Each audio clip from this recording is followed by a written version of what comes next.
So should I start then? Just 1 minute. Okay. Start. At 8 o'clock. Okay. Good evening, everyone. And this is Vimanyu Sahu. Once again, I'm with one more speaker, and I hope that you all are ready with an exciting session in our Readers Club that is conducted by South Delhi Toastmaster Club. This is the round and this is the event where we meet every Tuesday for 1 hour only, but in those 1 hour we learn a lot. And the purpose of every session is to instill the habit of reading among all the attendees. And once again, we have come up with a very innovative theme this time as well. But before starting the session and before introducing the keynote speaker, I would first like you to tell how the meeting is going to proceed with. So basically, as you all know, that this is a 1 hour session that is from 8 p.m. to 9 p.m.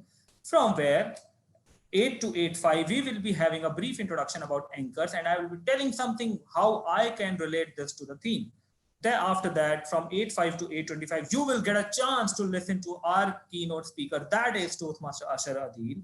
And after that, you will have a 5 minute of session to ask any question you would like to have with the keynote speaker. At 8:30 to 8:35, there is a very fantastic session which will be a storytelling, and you will get to listen to a very beautiful story and you will going to appreciate that. After that, we will have a very interactive session which will be once again conducted by the keynote speaker once again.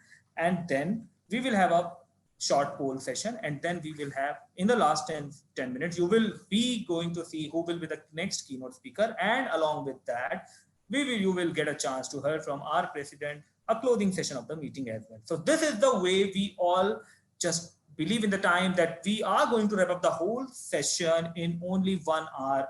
And in those 1 hour, you are going to learn a lot of things. So now let's talk about the theme today first. So when I was just touching about this theme, and I was just thinking what this theme is all about. So I came upon the concept while I was having the interaction with the keynote speaker, and the word he used is emotional resonance, or in other words, emotional connection. We all believe that reading is a very beautiful habit, which we all must inculcate in our life to even become an effective leader. That's we all believe. But while you are reading any book, if you want to live hundreds life, if you want to live thousands of life, you don't just have to read those words. You have to feel it. You have to relive those lives. You have to instill your emotions, and you have to come up with something beautiful, and that will change your life. And in line with that, our speaker is going to have a beautiful theme around that. There was a session and there was a WhatsApp chat which was going in the last 1 week while I was going through it, and I can relate it to very well. How? Because there was one person who wrote about the book that is 5 a.m. Club, that is written by Robin Sharma. And that lady mentioned that even I don't agree that we should wake up at 5 a.m. and we should spend 1 hour, which is divided into 20 minutes of section, because we can change that 5 a.m. to 6 a.m. to maybe something else.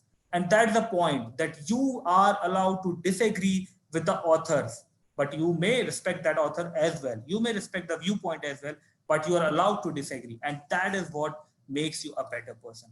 Now let's come back to the keynote speaker once again. So this is the person who is A for active Toastmaster, S for sympathizer, H for humble, A for active, and once again H for perfect human, and A for awesome, and last but not the least R, the reader.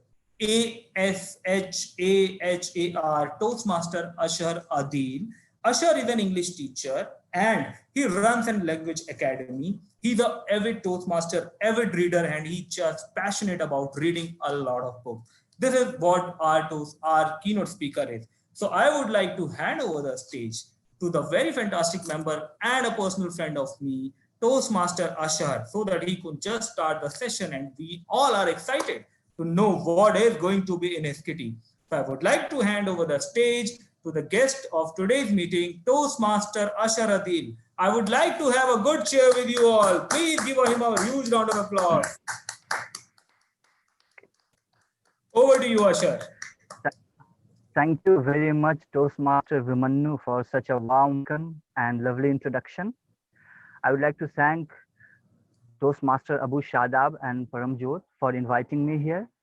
I would also like to thank Toastmaster Shrejita for much needed support in flyer and video making. And I would like to thank all of you who have joined the session.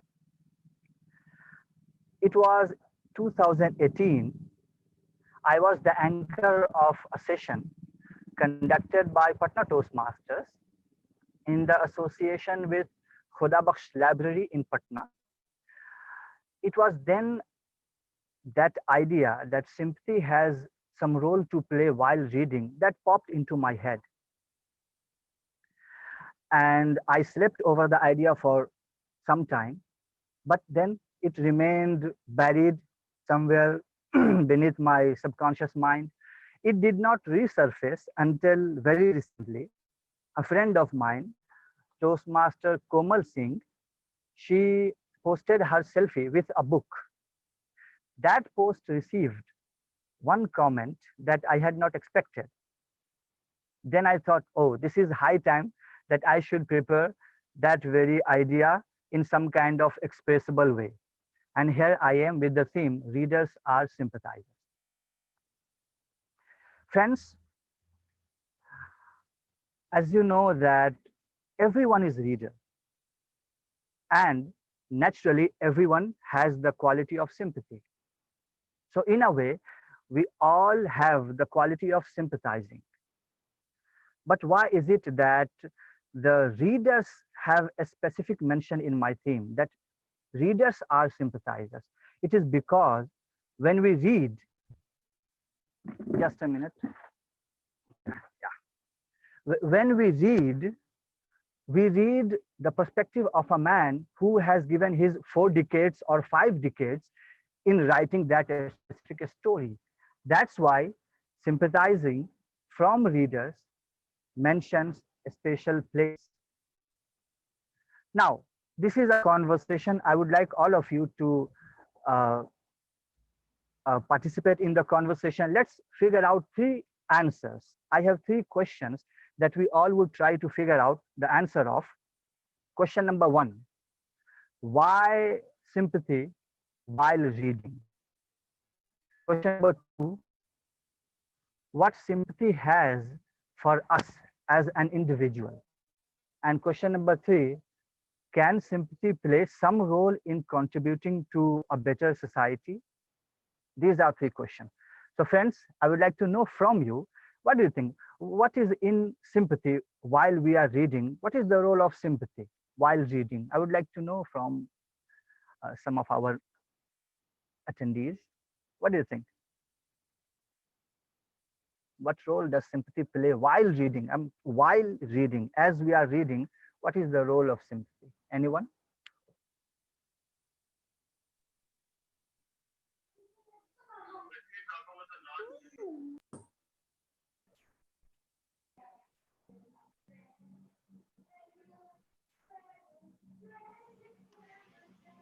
Sympathy allows us to understand the background where the character comes from. So that helps us. Yes, it does allow us. Yeah, well said. I agree. Yeah, please. So I think sympathy can help the reader connect with the author. Sympathy can help reader connect with the author, because if there is a book on something very bad which happened with me or which happened with the author also, I will be very much sympathetic to read and will able to resonate with him or her more. I have a point. I think when we are reading a book, like if we are reading the words, it's like eating the flesh. But if you want to suck the soul out of it, you need to have some empathy or maybe sympathy. That's all. Yeah. And I completely agree with all the 3 volunteers that yes.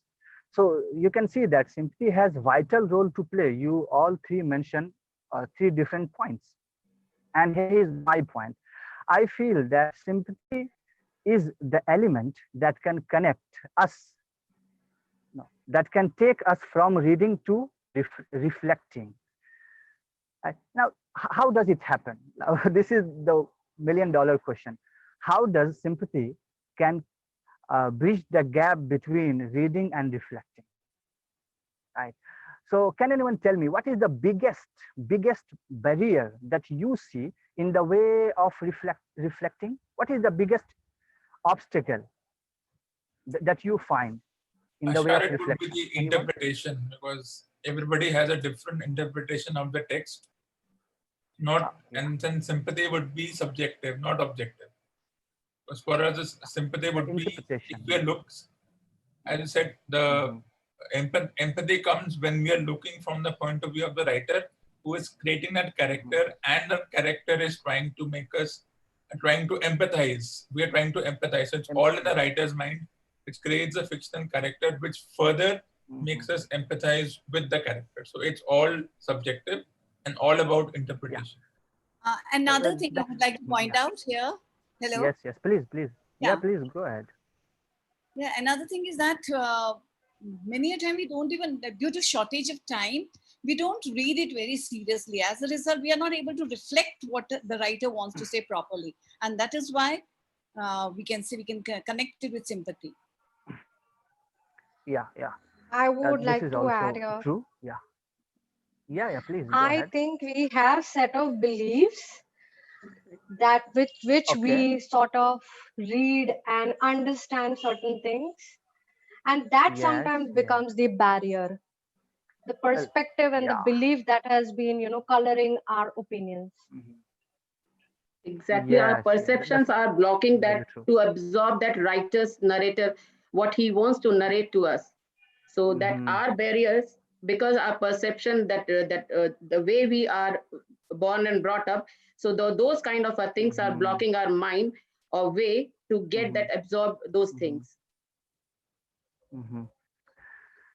These are genuine barriers. Yeah, thank you for your response. And when I was thinking of this particular question, since I told you in the very beginning that this is a conversation, we all are going to find the answer to all these three questions. Now, when I was looking at it, I thought that one word, if that comes to my mind, is appeal. If a book appeals me, I am more likely to reflect. So I can say that the absence of appeal is the biggest, not biggest, but this is one big barrier that I find while I study. And all of you are right, because everybody has a different reading style. So we have so many reading styles. In my way of reading, absence of appeal stops me in reflecting. So then what I thought that, okay, if the content is appealing, I may reflect. How about the ordinary content? Because not every day you are going to hit the best books. Then I thought maybe it has something to do with that very element of sympathy. I thought of it, and I would like to show you how it works. Let me show you how it works. Can I have that kite runner text, please, TM Vimanyu? Yeah, I would like two volunteers for this particular activity for 3 minutes, and preferably those who have read the Kite Runner. Let me see who wants to come. Please shout your name. Yes. Preferably those who have read the Kite Runner, preferably. Otherwise, any two volunteers.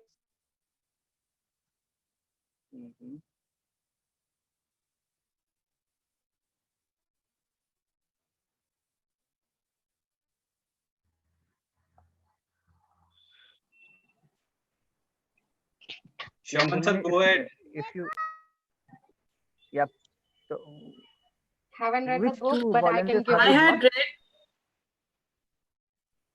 I have read a book, but I read it long time back. Khalid Hussaini. Yes.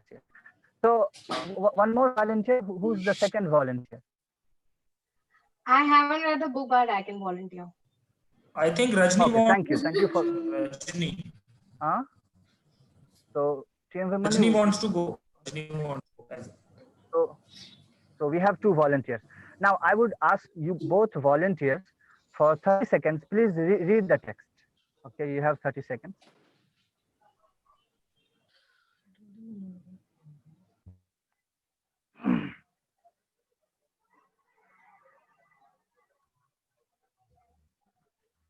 I believe it's red.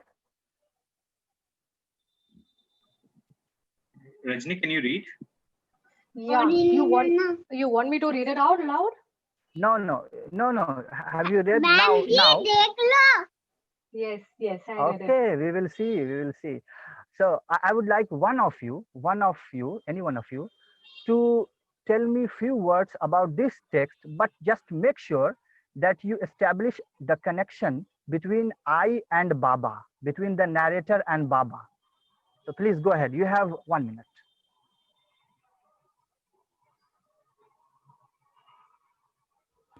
Could you please repeat that? What do you want us to do? Could you please repeat it once Yeah, again? you say few lines about this text, but you have to connect the narrator with Baba. You see that bold letter word, Baba? Yeah, you have to connect.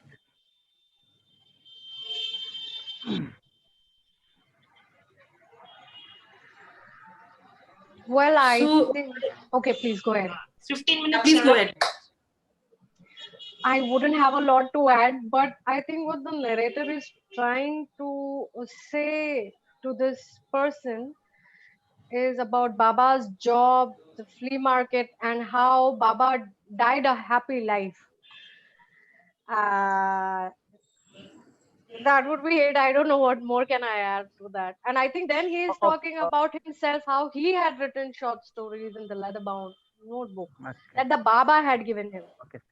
I hope I'm right in that context. Okay, thank you. Now the second volunteer, second text, please. Same text. Yes. Same So text. this is So this is, I think, this is about the son. About his. Yeah. Sorry. Please wait. Okay. Please wait. Okay. Please wait. Here is the text. Here's the second, same text. Team Manu, can we have that text? The kite runner text.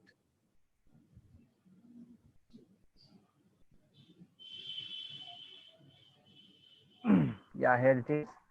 Same text, but here the word which are in bold letters are leather bound notebook. Can you say a few lines and establish connection between narrator and this diary, this notebook? Yeah, please go ahead. So this, I think, it was about the narrator, the kite runner, the boy who was talking about his father. So Baba here refers to his father, how he was influenced by his father and how he looked up and was inspired by his father because he was also a very good writer. And he had actually gifted a book to him, which was a leather bound notebook, as it had mentioned, so that he can pen down whatever he had in his mind and he could keep it with him so that, whenever his Baba would come up to him and he could share his feelings with his Baba. Okay, thank you for your response, both of you. Thank you. See, the idea I want to impress upon at this point, now we can remove that text. The idea is that even if the text is little dull and non-appealing, if you find a couple of what we call in language term, what we call is epicenter of emotional flooding or emotional connection. Even if a text is boring, if you can pick 1 or 2 or 3 spots of emotional connection, you can establish some kind of sympathy, and then that text would let you reflect. Now, that is one benefit of having sympathy while reading. The second benefit is 18 minutes if you, it is noted. If you are a sympathizer in terms of reading, you can read much faster. Personally, I am not a big fan of reading with great speed, but there are some people who are very good at reading fast. So for them, this is a bonus. If you have sympathy while reading, you can read faster. How? I give you example. This is Kite Runner, right? This is such a lovely book. I guess A lot of us have read this book, right? Now there is another book. I don't know whether you have read this book or not. A Fort of Nine Towers. It's A Fort of Nine Towers. Now, there is one similarity between these two books, that many things are similar, right? These books are written in the setup of same time and place. Afghanistan is the place, and that USSR and USA are fighting. Okay, and the story unfolds in the same way. Can you believe me? This book took almost 5 weeks to be completed, and this book took us 3 weeks to complete. And again, this book is a bit better than the previous book. So, and the same thing happens in movies. If you are deeply connected with a movie or a story, the same kind of stories would not take long. You can read them very, very fast. This is what I mean saying that if you put in some emotional connection while reading, you can read much, much faster than the usual speed. Now, that was the first question. Now, the second question, I don't know we touch upon third one or not. The second question is, what does simplicity have for us as an individual? Yeah. So, so when the red, let me know. Is it the red time? You have minutes. How much time? Sure, 5 minutes. 5 minutes. Yes, yes. So we have 5 minutes and 2 questions. No big deal, right? Now, one question. The next question is, what is in sympathy for us as an individual? Well, one thing, if I say one sentence, that sympathy for an individual has food of thought for the composite being. I repeat, if you are an individual, this sympathy and sympathetic reading have food of thought for your composite being. Well, composite being. I would like to call it cognitive being and non-cognitive being. When we read, when we agree, when we disagree, our rational being, cognitive being, that is the idea, and then it stores in the mind, then that becomes knowledge, wisdom. On the other hand, non-cognitive being, you can call it spiritual being, philosophy, we call it self, right? In science, I think this is what we call divine spark. You call it whatever you want to call it, but that non-cognitive being is more susceptible to sympathy rather than logic. So if you have sympathy while reading, your non-cognitive being would respond very actively. And when I say non-cognitive being, I mean your power of intuition, the ability to receive some metaphysical hints, right? So this is a very powerful gift of sympathetic reading. If you have this quality of reading with sympathy, you are more likely to perceive metaphysical indications. Now, if you think that I am becoming a little, little like non-materialistic, that's fine. But this is the reality.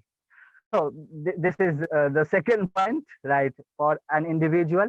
Now, the third point is very simple, that if we have sympathy while reading, I believe that we can build the global brotherhood pyramid. Global brotherhood is possible not only because of the sympathetic reading, but sympathetic reading has a vital role to play in making global brotherhood community. Now, it may be an exaggeration. If it sounds an exaggeration, it should sound an exaggeration if I tell you that look at the impact of reading, that the impact it has made on the civilization, and look at the power of sympathy.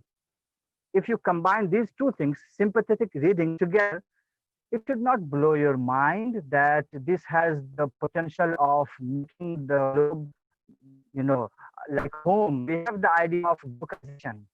So that universal brotherhood may come if we have that sympathy. Finally, I would like to summarize with this book, An Era of Darkness, Shashi Tharoor. Imagine a British guy, if a British boy, if he gets hand on this book, he would not like this book. Why? Because an era of darkness, British Empire in India. He would think that, oh my God, my British country, England, it cannot do that to any imperialist colonies. So my day of imperialism was golden days. So they would not like to think. But if another English boy who looks at it and musters the courage to read this book, I guarantee that he will become more broad-minded, and this will lead to more conversational world, right? To sum up, sympathy and reading, if they go together, I think personally that it can give better result than the UNO gave us, even in more than 5 decades. Thank you. Thank you for listening patiently. Yeah.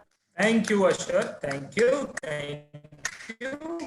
And now I think we all are living in the world of democracy, and our club even too believe in the concept of democracy. There may be some people like Chitir, maybe Chetan, Shrejita, Meenakshi, Santosh, Sonika, Amit, who might not have got even any chance to speak a word so far. Now is the perfect time to ask a question and speak out loud. So I would request everyone to either just raise your hand or maybe put on your chat box or just unmute yourself and ask a beautiful question. So handing over to you all to ask any question you would like to wish.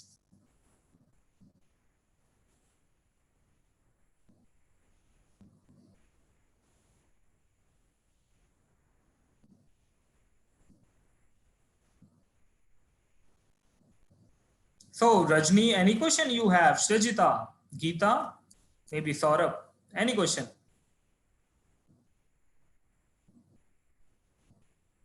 I think Sherman sir wants to ask something. Oh, hi Sherman, hi, please. No, at the moment I don't have it. Yeah, sorry. Okay.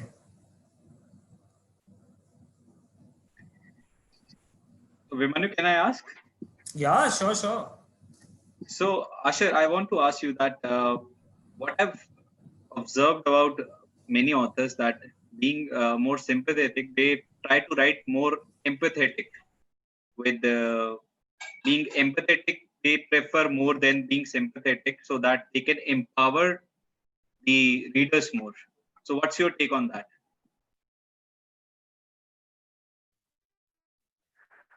Well, that's true, and that requires one other session of 40 minutes. That's actually this emerges after the Victorian era in England. Actually, I remember one of the dramas written by Oscar Wilde. It was a satire of this very idea of art.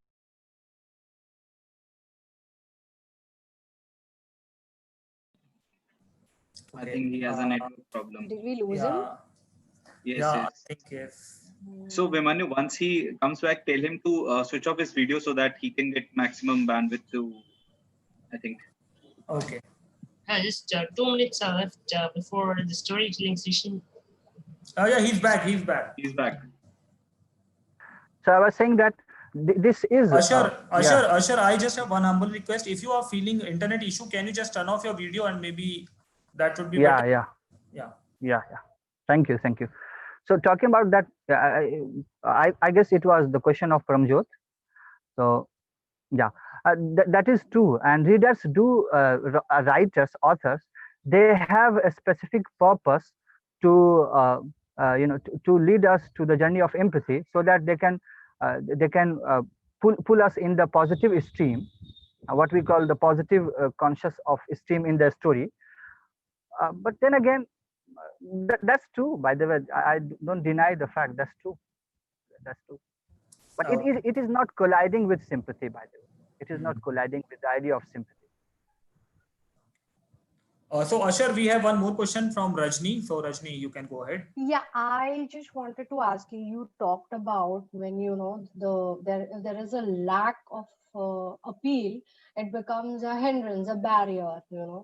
But how do you determine that the book has an appeal? I mean, would you be able to shed some light on that? Is there a a quick fix formula that we could figure out to understand whether the book appeals to you and if it's gonna resonate with you, and then you can reflect on that?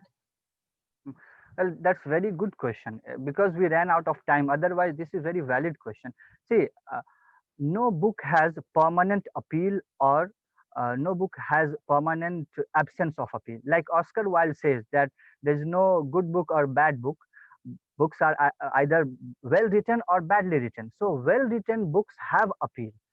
But then again, sometimes like Rajani Bhatt, the same text that I put on the screen, you might not consider that was appealing, but to me it was very appealing. Why? Because I could connect through that text to my grandfather and a gift that I got from my uncle. So what I mean to say that one of the attendees pointed out that it is very subjective.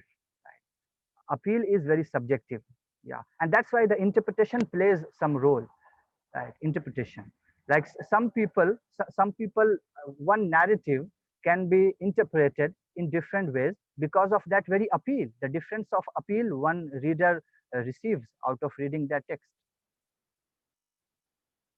Okay, thank you, Ashar. Thank you. And Chetan, if we'll get some time, after maybe. And now you all must have read a very beautiful book, and that Sapiens, which says that we all humans survived a lot of disaster just because we all remain in a group.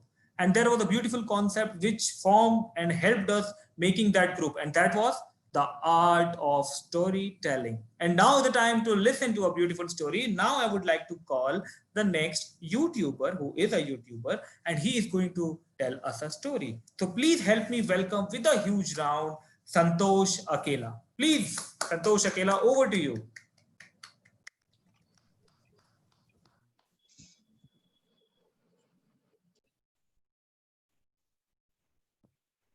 We all have goals in life, don't we?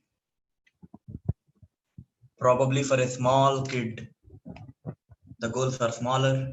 For someone who has grown up, say in college, school, they want to go to certain institution so that they can make a good career.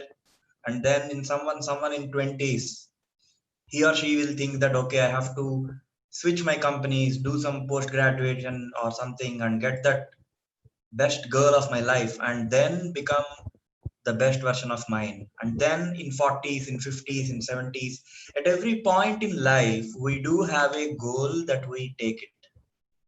And once we achieve something, we want to showcase that by having a pride. We want to showcase, yes, I have achieved this today, by showing that sense of pride within ourselves. No, but sometimes what happens is that even you have achieved that goal, you're not able to showcase that with pride. And this is something that happened to me when I was in 8th standard. Now, if you're a 90s kid, or if you have lived with a 90s kid, or you have a 90s kid as your daughter or son or anyone, you will definitely remember that there used to be these cards that used to come for free with Center Fresh, not with Center Fresh, with Big Bubble, with Boomer, with Loco Poco and all these things. And collecting them in numbers and having that highest number used to be my dream, my goal when I was in 8th standard. And there used to be this one friend who used to have more cards than me at every point of time. So I used to have 50 cards, but he had 3 packs of big packs of cards, 3 sets of cards. Now I used to envy this person. And I started spending all my pocket money on purchasing these Center Fresh, Big Bubble, Boomer, whatever. And then what happened suddenly, even though I'm investing a lot of money, this guy used to have more cards because they used to own a shop. They used to own a grocery shop. And that made some change. And now I thought, how can I get more cards than him? And days passed like this, months passed and everything. So if you also remember in schools, we do have something called as a games period, right? Everyone go out and they play games. We nowadays in schools they don't give probably, but in those days we used to have. Now what we did, we went to play, and with an excuse of having to drink some water, I came back to my classroom. I went to my friend's bag. I opened the bag. I took those cards. I put them in my pocket, and I silently left home, because after that there was 1 week of Ganesh vacations and I left to my home. Now 3 to 4 days nothing happened. After 3 to 4 days I got a call from my friend. I picked up the call. I understood that he understood I have stolen those cards. He told me, Santosh, did you steal my cards? I said no, Sai Kiran. His name was Sai Kiran. So, and then he told me, Santosh, tell me the truth. Did you steal those cards? I said, no, I did not steal those cards. Okay. Then he left it. It was done and over there. Now my Ganesh vacations were over. And then I had to go to school and show my cards. And that was the point I realized that I cannot show those cards to anyone anymore. Because everybody in the class or in the street or in my circle would know that those cards do not belong to me, but they belong to Sai Kiran. Now, I had a lot of cards. I had my cards plus his cards. I had cards more than anyone. I had a lot of pride, but I cannot showcase that to anyone. And that was the day I realized that, okay, if we have something, then we have to get it with our integrity. We have to get it with our own hard work. We have to get it with our own hard-earned money. And that lesson I picked up that day, I do not even forget today. So whenever we have some goals in life to achieve something, try to do that in a way that is acceptable by the society, not just by the society. First of all, it should be acceptable to us, because there are many people who steal things and they're going away from the country. They're getting bankrupt, putting IPs and going away from the country, and they're living happily. But are they accepting themselves? Are we accepting ourselves before getting that acceptance? So today I give you this message that with pride, if you want to showcase your dreams, if you want to showcase your goals, if you want to showcase where you are, try to achieve that all by yourself. Thank you. Thank you. Thank you, Santosh. Thank you, Santosh. Thank you. And now this storytelling took me to my childhood when we used to just hate reading and studying. But this is the only place where we love reading. And now we are all ready for the game, which includes reading. So I hope you all must be excited for the wonderful game. And the rule of this game is very simple. I will show one card, and that there will be two people at one. Two people will be seeing the one card first. One person who will be first speaking against in the for. Like whenever I'll be showing any image, you just have to agree with the author's point, the first person. Then I will go with the second person. He has to speak against whatever the authors wanted to depict from the picture. So are you all ready for the image? Are you all ready for the game? I think no doubt with the rules. Thank you. Thank you. So I would like to request who are interested, just put your name on the chat box so that I can see it, and let me show you the card. Everyone have got 2 minutes, right, for this? Yes, and that's a very wonderful rule. Thank you very much, timer. So everybody will get a chance to speak only for 2 minutes. So who is going to be the first one? Meenakshi. Okay. So Meenakshi, here is your card.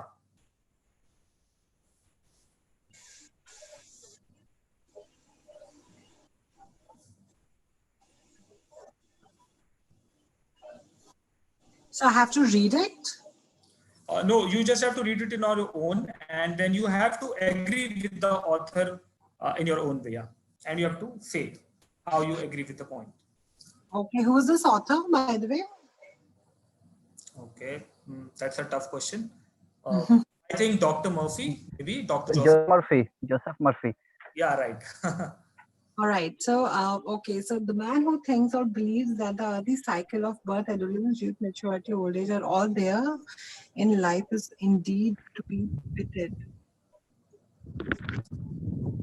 All right. So here the author is talking about that a person who is limited to the point of view wherein you have only one life to live and you have one adolescence, one youth, one maturity, and you have old age, and you don't see beyond that point, has a very limited vision or no vision or no hope. I think I totally agree with this point because what I believe is that old age, suffering, and death is something which is going to come to everyone. And all our lives, we kind of struggle to make peace or to kind of accept it. So if we don't accept it that all of us are going to be old, or suffering and illness and death is going to all of that, we'll not be able to enjoy the life fully. So here the author is saying that if you live with a vision wherein you understand and accept these things, that everything is going to be there and this life is not limited to a certain point, then you accept it and you embrace it. I would also like to quote an example. Here is, like they say that, we change our body, right? Like our clothes. So as we change our clothes, we would like to buy 2 minutes, more. sir. Time's up. Sorry, Meenakshi. So now let's hear the other side, and I would like to call Rajni. Oh, it's a tough one. I actually should have gone for the fall. Anyways, I'll give it a shot. So, well, while it is true, that, or what the author is trying to say, that there is a life beyond this, your soul does not die. But let me ask you this. Do you have a proof? How do we know that there is a life beyond this, or the suffering ends here? I have not seen it, and nobody has come back from the dead to tell me that that there should be hope, there should be an anchor, there has to be a vision, right, after death. So what I believe is, whatever I have, I make the best use of the resources available to me in this lifetime. I make full use of the potential that I have in this lifetime, even though I completely agree with Meenakshi. But just to prove a point, and just to, you give you something to work on, and since I'm going against it, I think it just, show me the proof. Okay. Thank you. Thank you. So I would request more people to participate in the game round. Ira has shared her name. Ira has shared her name. We can ask for more participation. Okay, Ira. Okay. Let me come up with the image. So Ira, you will be speaking in the for, and I am sharing the screen with you. Okay. Am I audible? Yes, yes. Okay, this is an interesting quote. One should never trust a woman who tells her real age. A woman would have to tell one that would tell one anything. Again, I need to read it again. One should never trust a woman who tells her real age. A woman have, I think there's something wrong in the construction of the sentence. A woman there is nothing wrong. This is Oscar Wilde. One stands for the age. Yeah. A woman would tell one that would tell anyone anything. Okay, So whatever limited. Yeah. I think what it is trying to say, I'll just help you out. A woman will have to tell another woman who will go and tell another one, right? I think that is what Oscar refers to here. So, okay, with my limited understanding, yeah, you shouldn't trust a woman who would not tell her real age, but then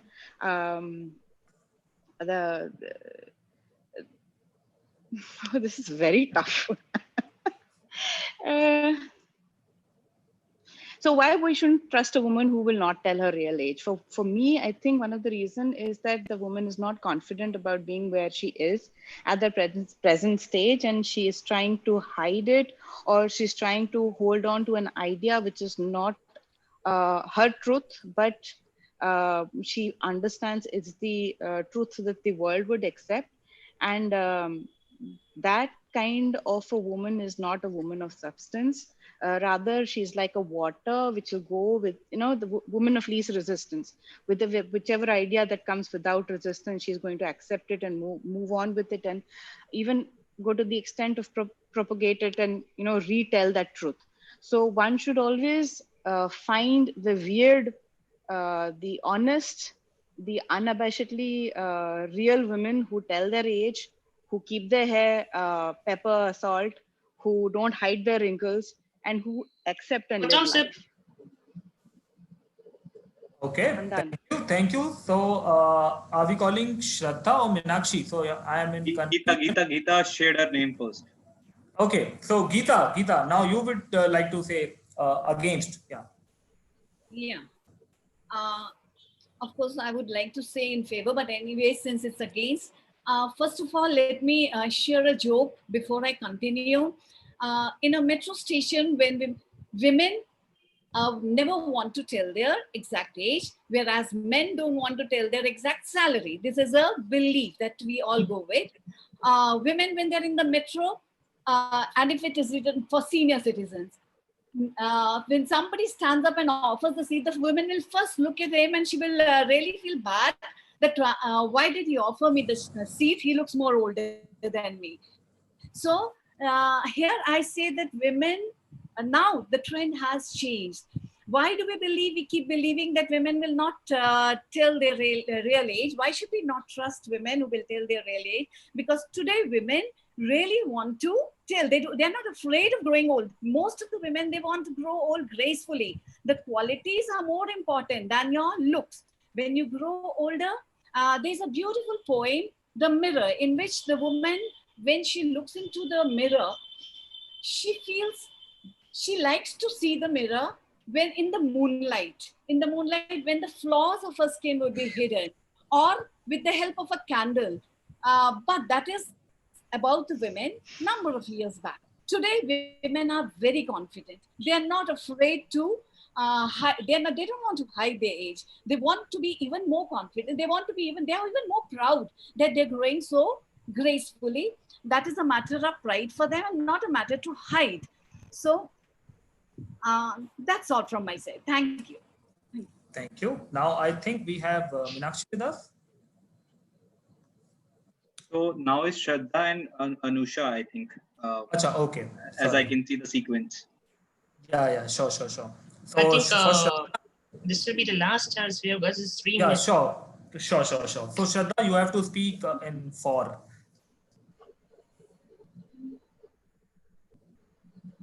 So most people are other people. Their thoughts are someone else's opinions.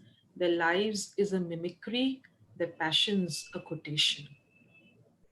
So I need to speak for this, right? 4, yes. Well, I think I truly believe with this because this is like an easygoing thing. What we call plagiarism, just term it as plagiarism. When people want to they call it inspiration, but sometimes it's not just inspiration, it is also mimicry. When your creative mind is blocked and all you feel like doing is, adapt other people's thought process. Okay, and that's the maximum that we see around us. Having said that, I feel that there have been people who, yes, even if they're getting inspired from somebody, if they're trying to copy somebody, I think that somebody should feel proud, because if you are being copied, maybe you have something in you, which is why people are getting inspired from you, right? So it is a blend that we have, and you should be, when we say we have a particular content, I don't think I should share it with the world. Someone might copy it. Well, go ahead. You're good. That's why people are copying you, right? So yeah, that's about it. Most people are other people, but that if you are that person someone is trying to imitate, Well, you are on the right track, people. Thank you. Thank you, Shraddha. Thank you. Now let's move on to Anusha. And Anusha, you have to speak against whatever I'm showing it to you. Anusha. Ever heard of creativity? Well, if you haven't, now's the time to hear of creativity. When you talk of other people, have you ever thought that they might not be echoing you? That they might come up with something which is novel to them? Because they say each person looks at the world through their own rose-tinted glasses. So how can I say that most people are other people and they're simply mimicking and they're simply aping others' opinions? No. Each one of us is a product of our heredity and our environment. And if each one of us has a different biological DNA, and each one of us has a different environment, then how can my thoughts be those of another? Psychology has proven that identical twins who come from the same egg, these people differ. And there are case studies in psychology which show that one becomes a thief and one becomes a teacher. Skinner, the psychologist, says, give me a child and I will make him into a thief, a policeman, a teacher, a lawyer. It's all up to me. So when people are different, their thoughts are different. And when their thoughts are different, they are obviously creative. They are not mimicking each other. There might be similarity, but that similarity has to be there because human beings, after all, have a least common multiple. And that is the least common multiple of humanity. So the next time you try and say, this one's mimicking, remember, he could never mimic. He is a product of his heredity and his environment. Back to the table topics, master. Thank you. Thank you. And now I think the time is up. So that was a wonderful session, and that became the wonderful because you all participated in. And now the time for the polling round. I hope this is the polling session, right, Paramjot? Yeah, so now you all must be seeing the best reflector, and just I would request everyone to please vote because you have only few seconds left. I'm not able to select. Because you are a co-host. Vignesh, you don't have to. Yeah, you are the co-host. Just FYI, all of them were women who participated in this. So go women power. Great point. Good observation. So I'll be closing the poll in another 10 seconds. Request you to please vote. There are 4 other people we need to vote from. Can you please vote? It's your birthright.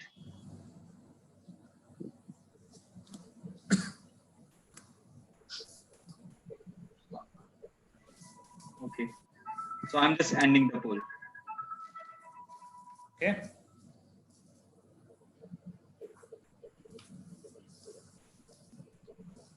Vimani, go ahead.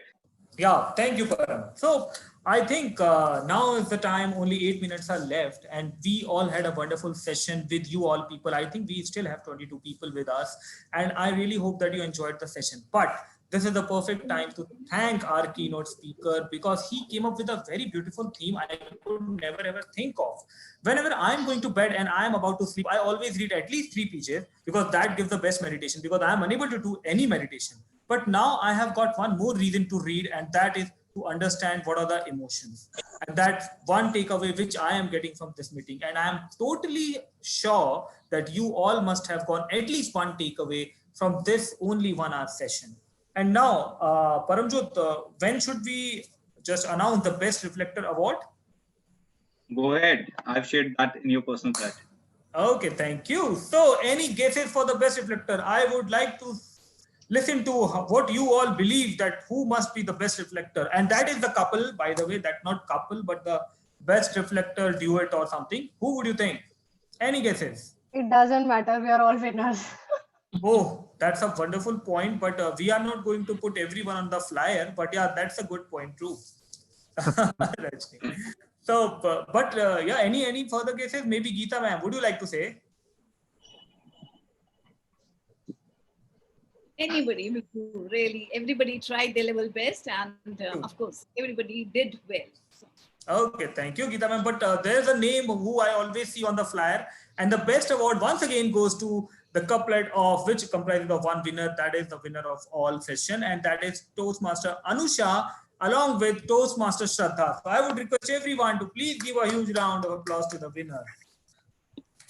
And now I would like to thank the whole team because that was a good part played by all. But I think that I will leave on the Param to do that part. But I think we have a wonderful session this evening, and we learned a very beautiful concept and a lesson that once you evolve, once you just from R to R, and that is from reading to reflection, you have to bridge this link with one concept, and that is sympathy or empathy. So that was a beautiful concept. And now I would like to tell you something about who is going to be the next keynote speaker. Should I go with that, Param? Yes, we are excited to know that. Who is that person? Okay, so this is the very first time in the history of this Toastmaster Club, as far as I know, that the next keynote speaker is going to himself call him on the stage. And I'm not very much happy about it, but yeah, kind of I am happy. So hello people, I am going to be the next keynote speaker, and this is the second time I'm going to take that session. Thank you very much. And so you all must be thinking what you are going to speak about, and you are going to take our 1 hour of time. Definitely I'll speak something good. And the good, that good is the lovely, the concept and the delicious concept of khichdi. So now you all must be thinking what this khichdi is. We all are talking the English term, but this is the first time you are talking khichdi. That's a Hindi word. But people, the khichdi is the book which which we published recently on Amazon Kindle.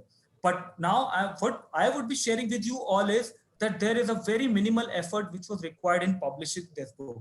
There's a very minimal concept which was used by the Toastmaster together, that I made only few random calls and everything was set up. I would like to share what my story is behind publishing this khichdi book. And I would request everyone, if you would like to read this book, that is khichdi, you are going to love it because it comprises of many multiple beautiful stories. And in the next session, I would also share how the word khichdi came into the picture and how the word khichdi come onto the front of my book. That's all from my side. And I once again like to thank Param, the whole team of South Delhi Toastmaster Club, to give me an opportunity to be the moderator of this event. And I'm very happy meeting. I think I already know Shraddha, Meenakshi, Chitit, Anushri, Ishita, Param, Navjot, Vignesh.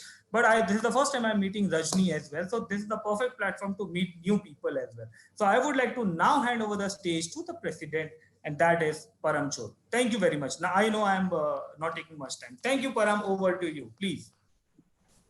Thank you so much, Vimanyu. So people, if you felt that there is a release of dopamine, so can you please come on video and show that? Because if you think this session has helped you somewhere, this session has helped you to reflect on your reading and life, can you please come on video, please? Vimanyu, can you take a screenshot?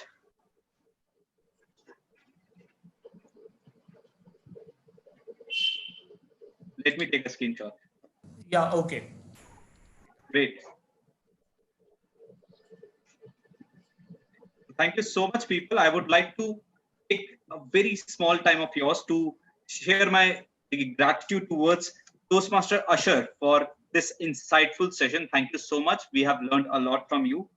Toastmaster Vimanyu for an amazing anchor and getting us excited about the upcoming parts of the meeting. Thank you so much. Thank you, Toastmaster Vignesh, for being the vigilant anchor, being the vigilant timer, and you have interrupted on the right time. And how can I forget? Thank you so much, Santosh Akela. He has really made this evening, like his story was really inspired us to work on ourselves.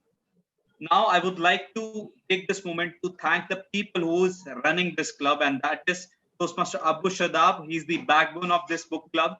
He is the event coordinator. He always reach out to you and help you with every last minute information.